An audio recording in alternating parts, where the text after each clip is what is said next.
अऊज़ु बिल्लाहि मिनश्शैतानिर्रजीम बिस्मिल्लाहिर्रहमानिर्रहीम। नाज़रीन व सामीन अस्सलाम वालेकुम। नाज़रीन, हमारा आज का ये वीडियो 3 और 4 मुहर्रमुल हराम सन 61 हिजरी को इमाम हुसैन और उनके रुफ़क़ा को पेश आने वाले वाक़यात का अहाता करेगा।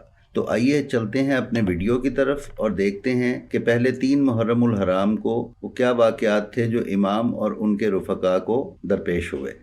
तो 3 मुहर्रमुल हराम यौम जुमा उमर इब्न साद बकौल अल्लामा अरबली के 22,000 सवार और प्यादे लेकर करबला पहुंचा और उसने इमाम हुसैन अलैहिस्सलाम से तबादला ख्याल की ख्वाहिश की। इमाम ने उससे मुलाकात की और अपने कूफा आने का सबब बयान फरमाया।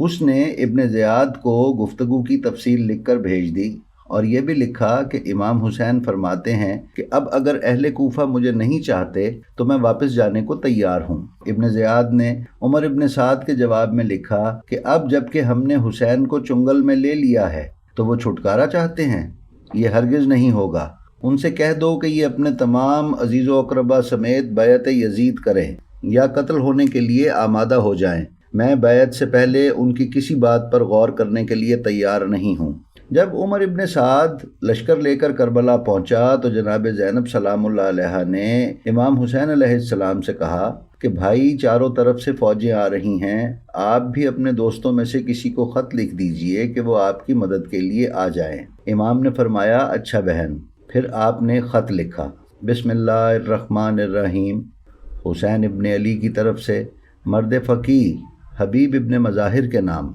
आगाह हो जाओ कि हम करबला में वारिद हो चुके हैं। तुम रसूलुल्लाह से हमारी कराबत को भी खूब जानते हो। अगर हमारी मदद करना चाहते हो तो हमारे पास चले आओ। बीबी ने फरमाया, भैया ज़रा ख़त मुझे सुना दीजिए। इमाम ने सुनाया तो बीबी ने अर्ज़ किया, भैया एक फ़िक्रा मेरी तरफ से भी लिख दीजिए। फरमाया, वो क्या है? कहा, अल अजल, यानी अगर आना है तो जल्दी आ जाओ। उधर हबीब की हालत कूफा में ये थी कि एक दिन पहले यानी पहली मुहर्रम को वो मेहंदी खरीदने बाज़ार गए। बाज़ार में मुस्लिम इब्न औसजा मिले, आपस में दुआ व सलाम हुआ तो हबीब ने कहा, भाई मुस्लिम, ये कूफे में क्या हो रहा है?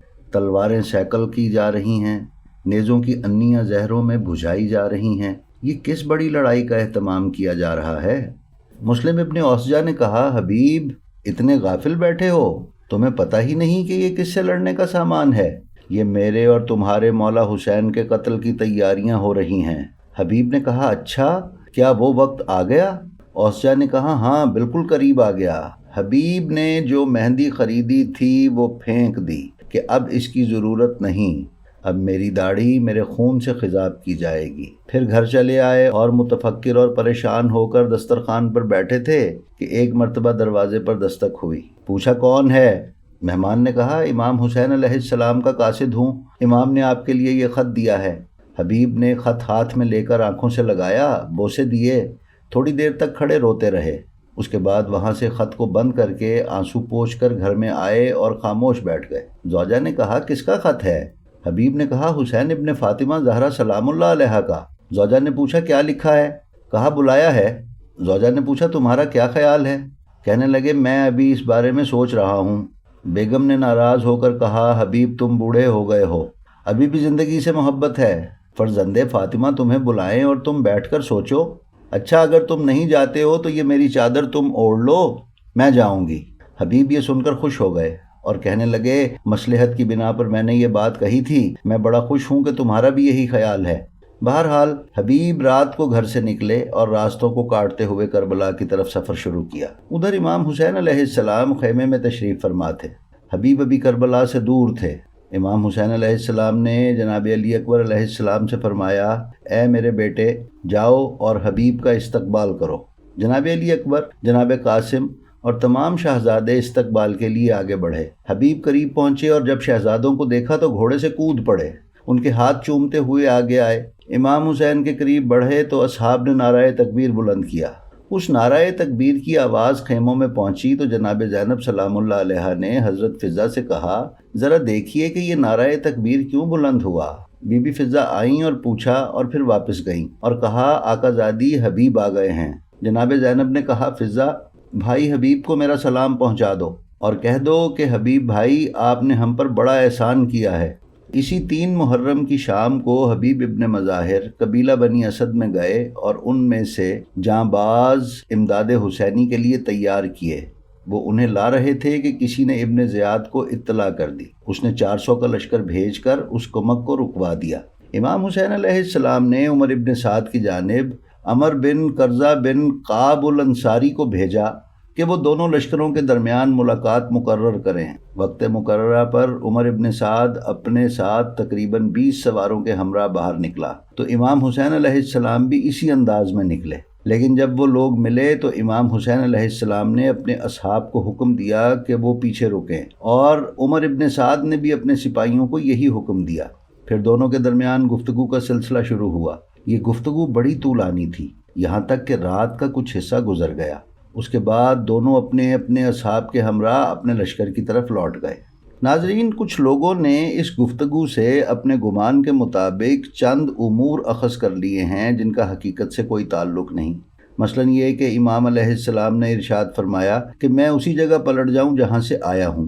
دوم یہ کہ میں یزید بن معاویہ کے ہاتھ میں ہاتھ دے دوں تو وہ میرے اور اپنے درمیان اپنی رائے کا اظہار خیال کرے، یا سوئم یہ کہ تم لوگ مجھے کسی بھی اسلامی حدود میں بھیج دو تاکہ میں انہی کا ایک فرد ہو جاؤں اور میرے لیے وہ تمام چیزیں ہوں جو ان لوگوں کے لیے ہیں۔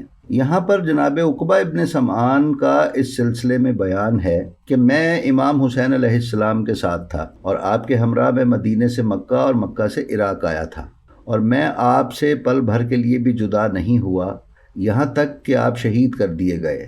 عقبہ کا کہنا ہے کہ خدا کی قسم مدینہ، مکہ، دوران سفر اور عراق میں حتیٰ کہ شہادت کے وقت تک امام کا کوئی خطبہ اور کلام ایسا نہیں تھا جس میں نے نہ سنا ہو، اور خدا کی قسم جو لوگ ذکر کرتے ہیں اور گمان کرتے ہیں کہ آپ نے یہ کہا کہ میں یزید بن معاویہ کے ہاتھوں میں اپنا ہاتھ دے دوں گا، سراسر غلط ہے۔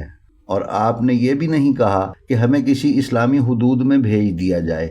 ہاں، آپ نے یہ فرمایا تھا کہ مجھے چھوڑ دو تاکہ میں اس وسیع و عریض زمین پر کہیں بھی چلا جاؤں تاکہ دیکھوں کہ لوگوں کا انجام کار کہاں تک پہنچتا ہے۔ علامہ ہلی نے بیان کیا ہے کہ آج 3 محرم کے دن قاضی شریع بن حارث کندی نے قتل امام کے جائز ہونے کا فتویٰ جاری کیا تھا۔ 3 محرم کو کوفہ شہر کی یہ حالت تھی کہ لوگوں اور حکومت وقت کے طرفداروں کا رخ لوہاروں کی دکانوں کی طرف تھا۔ وہ بدبخت لوگ قتل امام حسین علیہ السلام کے لیے نئے ہتھیار خرید رہے تھے، پرانے ہتھیاروں کو تیز کروا رہے تھے، اور کچھ شکی القلب اپنے ہتھیاروں کو زہر میں بجھا رہے تھے۔ جی تو ناظرین، اب چلتے ہیں 4 محرم الحرام سن 61 ہجری کے واقعات کی طرف۔ 4 محرم الحرام کو کوفہ کے والی عبید اللہ ابن زیاد نے کوفہ کی طرف آنے والے تمام راستوں کو بند کرنے کا حکم دے دیا تاکہ اہل کوفہ اور باقی علاقوں کے رہنے والوں کو امام حسین علیہ السلام کی نصرت سے روکا جا سکے۔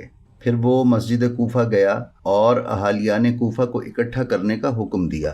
جب اہالیان کوفہ یعنی کوفہ کے شہری جمع ہو گئے تو مسجد میں اس نے ایک دھمکی آمیز خطبہ دیا جس میں اس نے امام حسین علیہ السلام کی مدد کرنے والوں کو قتل اور سزائے موت دینے کی دھمکی دی، اور ساتھ ہی اس نے امام حسین علیہ السلام کا قتل جائز ہونے کے متعلق قاضی شریع کا فتویٰ پڑھ کر بھی سنایا۔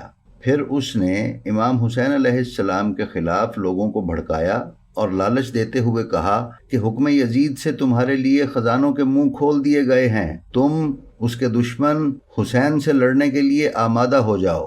اس کے یہ کہنے سے بے شمار لوگ کربلا جانے کے لیے آمادہ ہو گئے۔ سب سے پہلے شمر نے روانگی کی درخواست کی، چنانچہ شمر کو 4000، ابن رکاب کو 2000، ابن نمیر کو 4000، ابن رہنیہ کو 3000 اور ابن خرشہ یا ہرشہ کو 2000 سوار دے کر کربلا روانہ کیا گیا۔ 4 محرم الحرام سے 9 محرم الحرام تک کربلا میں کوفہ، بصرہ، دمشق، مصر اور ایران وغیرہ سے مسلسل فوجیں اکٹھا ہوتی رہیں۔ علماء پاک و ہند نے قدیم کتابوں میں بیان کیا ہے کہ امام کے خلاف 37 ریاستوں کی 9 لاکھ کی فوج کو کربلا بھیجا گیا۔ عالم عارف علامہ دربندی نے بھی اسرار الشہادت میں اسی تعداد کو بیان کیا ہے۔ ایرانی مورخین کی کتب میں بیان کردہ 40,000 کی تعداد کے ضمن میں یہ بیان ہوا ہے کہ یہ 40,000 وہ تھے جو صرف خیام حسینی کے سامنے استادہ و مقرر تھے۔ جی تو ناظرین، یہ تھا ہمارا آج کا ویڈیو۔ امید ہے آپ ہمارے ساتھ رہیں گے اور ہمارے ہر آنے والے ویڈیو کو دیکھتے رہیں گے۔ تو ہمارے آنے والے ویڈیوز کو دیکھنے کے لیے ہمارے چینل بلینڈ آف ہسٹری کو سبسکرائب کر لیں اور بیل آئیکن کو کلک کر دیں۔ السلام علیکم۔